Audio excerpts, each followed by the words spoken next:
Hello everybody, this is Tim here again, here at another movie review, this time for Cruella, which I actually decided to watch. I really didn't have any interest in this movie, but I pretty much watch everything, to be honest, so I figured, what the hell, give it a shot.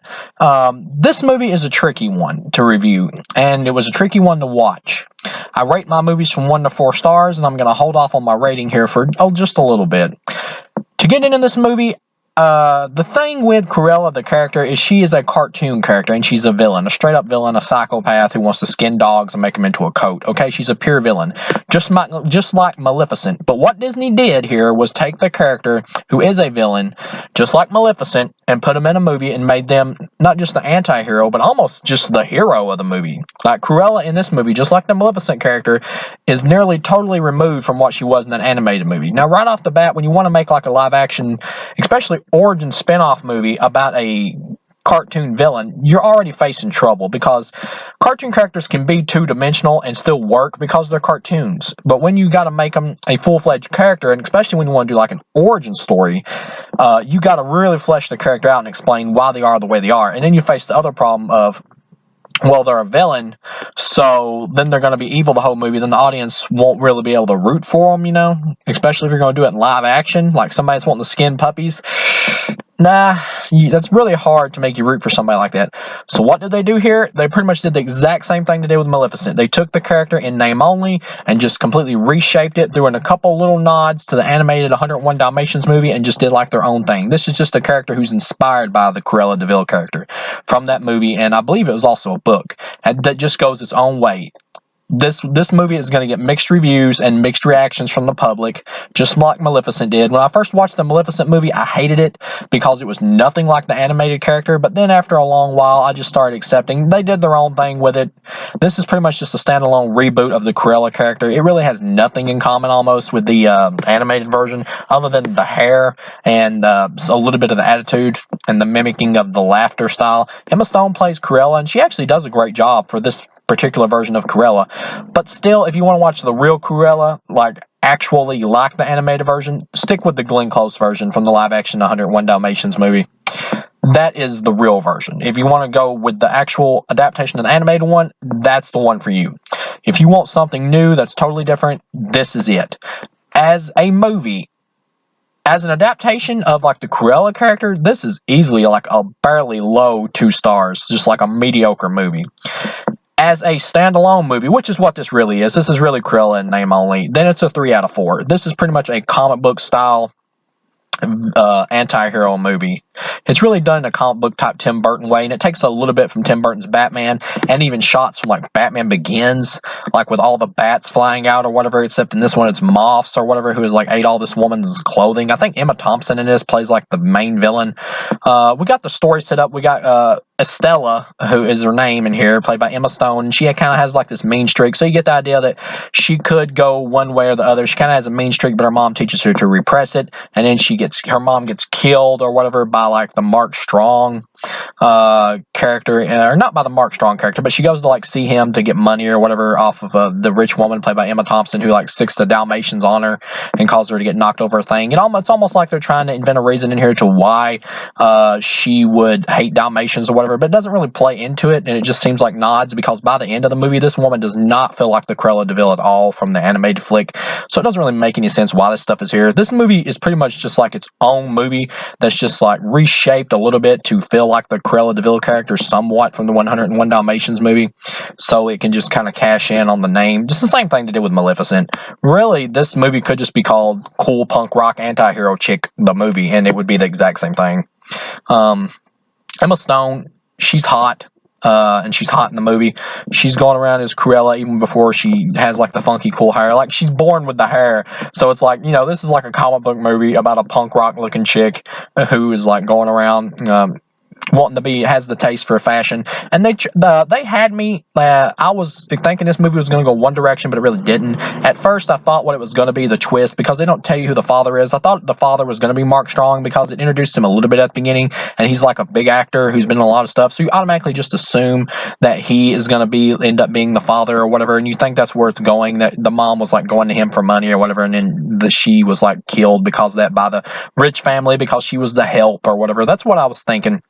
and that maybe one of them had slept around with her. That's what I was thinking this was going to go. But by the end, the big twist is that Emma Thompson's asshole character was actually the mother. So even though it makes it more convoluted and more melodramatic with that kind of plot twist, at the same time, I appreciated it because it wasn't the same old shit. So I didn't exactly see it coming. But yeah, pretty much she's the mother, the Emma Thompson character is, and it's like this Devil Wears Prada environment where Estella or whatever is like being pushed around and all that, and so she invents like this alternate personality for herself, Cruella DeVille, and goes around, and she meets like Horace and Jasper as little kids, and they're all like orphans or whatever after her mom gets killed. She teams up with them. They start like a professional thief racket or whatever for children, and then go around like stealing to survive and everything. So it really makes the character very sympathetic. It makes Horace and Jasper sympathetic. The guy who played Jasper, I think it's Jasper, the skinnier one, not the fat dude. Both these actors were good. They were fine. But it almost seems like they're trying to hint at like a romance between him and the Cruella character, or Stella, whatever, Emma Thompson's character, or Emma Stone's character. But at the same time, they don't really dive into it, so it's kind of more like a brother and sister type thing with her and these two guys. But I guess the idea is if there's a sequel, you can kind of dive into that, and I'll get to that in a minute. But yeah, so she decides to like take revenge on the Emma Thompson asshole character, who's treating her like shit and stealing her designs and everything, and especially after she finds out she's her mother. And you get like these really crazy, funny incidents or whatever where she tries to like go at her, and she's like, there's a lot of like music in this movie. It like bombards you with a lot of like tracks that came from like 60s rock and everything, like Deep Purple's Hush and everything else. And there's even like an Iggy Pop song in here, I Want to Be Your Dog or whatever, or I Want to Be a Dog. And I know that song because I heard it in the Crow City of Angels soundtrack, and I know who Iggy Pop is. I listened to his music, so I knew the song the moment I heard it. And they're like doing a cover of it here, and it's just like out of nowhere. It just really surprised me. It was kind of cool. Like, this movie almost feels PG-13 a little bit. I'm not sure if it was, but it kind of pushes it a little bit to being like a PG-13 for a Disney flick. And so she decides that she was born bad or whatever, and that she wants to be bad, but she still never really becomes like really a full-fledged bad person. Like, they just kind of flip a switch in it to where she embraces her Cruella personality.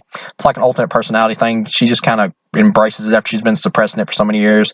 She starts like mistreating Horace and Jasper just out of nowhere. Even it's really shoved like to make it just flip a switch and it just goes by fast. Or she just automatically flips character. It just comes out of nowhere, really.